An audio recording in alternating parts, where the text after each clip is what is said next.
Light நேரம் கண்ணு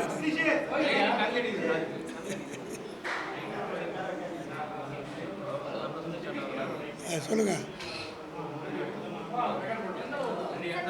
தாய்மானவர் திட்டத்தோடைய பெயரை மாற்றி பொது விநியோக திட்டம் வச்சிருக்காங்க. ஆகஸ்ட் மாதத்துலேருந்து இனிமேல் அந்த பேர் தான் அழைக்கப்படும் அரசு சொல்லிட்டு சொல்கிறாங்க. இது முதல் திட்டம் இல்லை. விடியல் பயணத்தோட திட்டத்தை மகளிர் பயணம் மாற்றினாங்க. காலை உணவு திட்டத்துக்கு பேரை வந்து மாற்றினாங்க. இப்படி தொடர்ச்சியாக ஒவ்வொரு திட்டத்துக்கான பேரை மாற்றிட்டே இருக்காங்க. எப்படி பார்க்குறீங்க? அதாவது இந்த ஆட்சி அமைந்ததிலிருந்து உருப்படியாக எதுவும் செய்யவில்லை. செய்வதற்குரிய எந்த திட்டமும் கையில் இல்லை. காரணம், இவர்களுக்கு ஆட்சிக்கு வருவோன்ற நம்பிக்கையே இல்லை. ஏதோ ஒரு குருட்டாந்தசியாக ஆட்சி வந்துடுது. அதனால் ஆட்சி நடத்துகிறதுக்கு எந்த விதமான திட்டமும் இல்லை. அவரிடத்தில் எந்த விதமான ஒரு யோசனையும் இல்லை. ஆகவே எப்படியோ ஒரு ஆக்சிடெண்ட்டில் வந்துட்டாங்க. விபத்தின் காரணமாக வந்த காரணத்தினால் இந்த 2 மாத காலமாக ஒன்றுமே செய்ய முடியல. ஒவ்வொரு பேராக மாற்றிக்கிட்டு இருக்காரு. சட்டசபையில் கூட பேசும்போது சொன்னார், அப்பாவை காணாங்க. இப்போ அப்பாவை ஒவ்வொரு திட்டத்திலையும் மக்கள் பார்க்குறாங்க. பேர் மாற்றினார், விடியற் பயணம்னு மாற்றினார். அந்த விடியற் பயணத்தை விடியல்னு எடுத்துட்டார். மகளிர் பயணம் ஏற்கனவே மகளிர் பேருந்துன்னு ரொம்ப காலந்தரமாக இருக்குது. காலங்காலமாக இப்போ தமிழ்நாட்டார் போக்குவரத்து கழகத்தில் மகளிருக்குன்னு தனி பஸ் இருக்குது. அதனால் அதை மாற்றினார். இப்படி ஒவ்வொரு பேராக மாற்றினார். காலை உணவு திட்டம், தளபதி மு.க. ஸ்டாலினுடைய பெயர் உலகம் பூரம் புகழ்பெற்றது. இதை பார்த்து கனடாவிலும் மற்ற வெளிநாட்டிலே கூட அதை பின்பற்றினார்கள். ஆக இந்த திட்டம் மக்கள் மத்தியிலே போய் சேர்ந்திருக்கிறதுனால அதில் பெருந்தலைவர் காமராஜருடைய பெயரை வச்சுருக்காங்க. எங்களுக்கு ஒன்றும் காமராஜர் விரோதி அல்ல. ஆனால் அந்த திட்டத்தை கொண்டு வந்தது யார் என்பது ஒவ்வொரு குழந்தைக்கும் தெரியும். சாப்பிடும்போது கூட கலைஞருக்கு தளபதி கொடுத்தது தலைமை சாப்பாடுன்னு தான் சாப்பிட்ற குழந்தைங்க சொல்லுது. அதனால் ஒரு திட்டத்தினுடைய பெயரை மாற்றுவதால் அவரை மறைத்து விடக்கூடும் என்று கருதினால் அதை விட முட்டாள்தனம் வேறு ஒன்றுமே கிடையாது.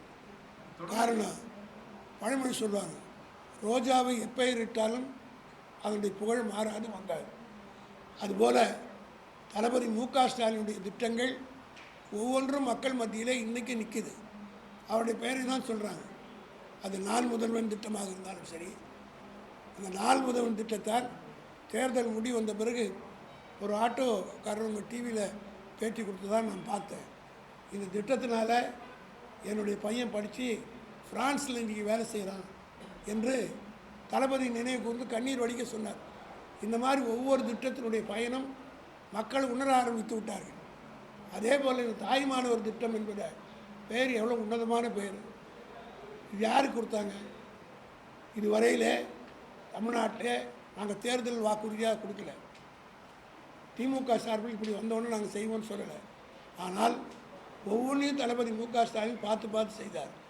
அதே போல் 75 வயதுக்கு மேற்பட்ட மூதாதையர்கள் ரேஷன் பொருட்கள் போய் க்யூவில் நின்று கடையில் நின்று வாங்கக்கூடிய அளவுக்கு அவர்களால் முடியாது என்கிற காரணத்தினால் அந்த திட்டத்தை தாய்மானவருடைய பெயர் சூட்டி வீடு தேடி முதியோர்களுக்கு ரேஷன் வழங்க திட்டத்தை கொடுத்தாங்க. முதல்ல 75 வயசுன்னு வச்சார். அப்புறம் 70ன்னு குறைத்து 65 வயது வரையில் குறைத்து அது இன்றைக்கு பல தாய்மார்கள், வயசானவங்க, யாருடைய குழந்தை குட்டி இல்லாதவங்க வெறும் ரேஷன் கார்டை மத்திய நம்பி இருக்கக்கூடியவர்கள் வீடு தேடி கதவு தட்டி கொடுத்தபோது எல்லோரும் மகிழ்ச்சியாக அதை ஏற்றுக்கொண்டார்கள். அதே போல் வறுமை கோட்டு கீழே இருக்கிற குழந்தைகளுக்கு ஊக்கப்படுத்துகிற திட்டம் தான் தாய்மானவர் திட்டம். இந்த தாய்மானவர் திட்டம் எப்படின்னா தாய் உள்ளத்தோடு செய்கிறவங்க. இது தாயோடு தந்தையோடு இருக்கிறவங்களுக்கு, மற்றவங்களுக்கு அது மாதிரி இருக்கிறவங்களுக்கு தான் தாய் பாசம் தெரிந்தவங்களுக்குலாம் அதனுடைய அருமை தெரியும். அதை தெரியாமல் இன்றைக்கு மாற்றிருக்கிறார்கள். ஆனால் தமிழ்நாட்டு மக்கள் இதெல்லாம் கூர்ந்து கவனித்து கொண்டிருக்கிறார்கள். எந்த பெயரை மாற்றினாலும் நீங்கள் மாற்ற மு.க. ஸ்டாலின் பேர் தான் சொல்லுவாங்க.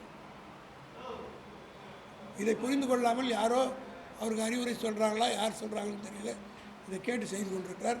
நிச்சயமாக இதெல்லாம் அவருக்கு நெகட்டிவாக தான் ஆக போகுது.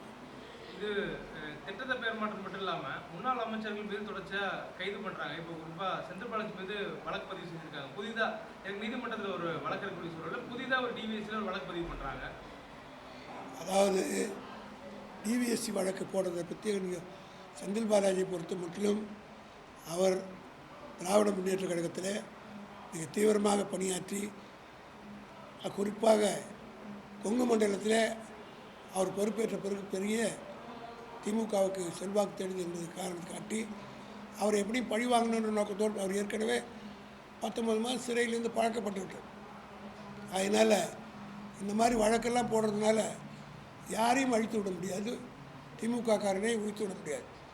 எமர்ஜென்சி காலத்துலேருந்து நாங்கள் பார்க்காத கேஸ் காரணம் சிபிஐ பார்த்தோம், மற்ற வழக்குகள்லாம் பார்த்துருக்குறோம். ஆனால் எல்லா வழக்குகளையும் வெற்றி பெறும். ஒரே ஒரு கேள்வி கேட்குறேன்.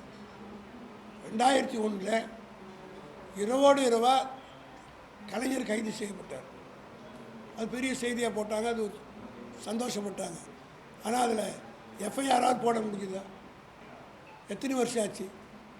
இதுபோல் ஒரு பத்திரிகை செய்தி கொடுக்கலாம், ஒரு நாள் செய்தியாக வருமே தவிர முடிவு என்னவாக இருக்கும் என்பது எங்களை போன்றவருக்கு நன்றாக தெரியும். இந்த மாதிரி பொய் வழக்குகளை போடுற நேரத்தை விட்டுட்டு அதிலே தான் அரசாங்கம் கவனம் செலுத்திட்டு இருக்கு. அதனால்தான் எங்கே பார்த்தாலும் இன்றைக்கி கூட சென்னையில் இப்போ டிவியில் நான் பார்த்தேன் 6 கொலையாக இன்னைக்கு காலையில். காவல்துறையினருக்கு வேறு வேலை இல்லை, இதைத்தான் செய்து கொண்டிருக்கிறார்கள். ஆகவே இங்கே ஒரு அரசாங்கம் நடப்பதற்குரிய அடையாளமே இல்லை. மேகதாது இஷ்யூ, நேற்று இஷ்யூ, இப்படி பல இஷ்யூக்கள் இருக்கிறது. அதை பற்றி ஒரு வார்த்தை சொல்லலை. இதுவரையிலும் நான் கேட்குறேன், அவர் போகிறாருன்னு சொல்கிறாங்களே, எப்போ போகிறார், என்ன போகிறார், ஏதோ அஃபிஷியலாக ஒரு அனௌன்ஸ்மெண்ட் வந்திருக்கா? ஆக ஒரு தெளிவில்லாத சர்க்கார், ஒரு திறமையற்ற சர்க்காராக, எதுவுமே வெளிப்படைத்தன்மை இல்லாத ஒரு சர்க்காராக.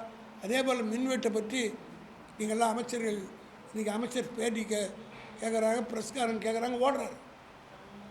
1900 ரூபா பில்லு வர வேண்டிய இடத்துல 17,000 ரூபா வந்திருக்குதுன்னு ஒரு ஆதாரத்தோடு ஒரு பத்திரிகை நிருபர் கேட்குறாரு. பதில் சொல்லாமல் பொறுப்பு இல்லாமல் போகிறார். இது எப்படின்னா மின் வாரியத்தில் கூடுதலாக அமைச்சிட்றாங்க. இப்போ 1000 ரூபா கட்ட வேண்டிய இடத்துல 7,000 ரூபா வசூல் பண்ணிட்டு இந்த 7,000 ரூபாய் திருப்பி கொடுக்க போகிறதில்ல.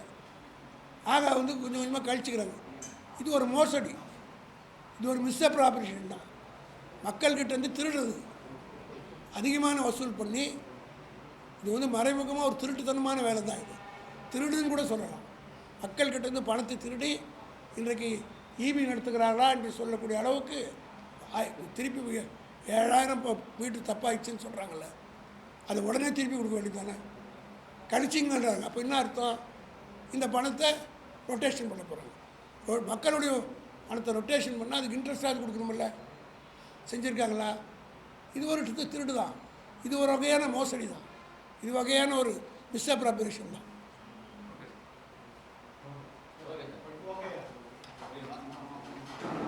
சரியா வருதுதான்.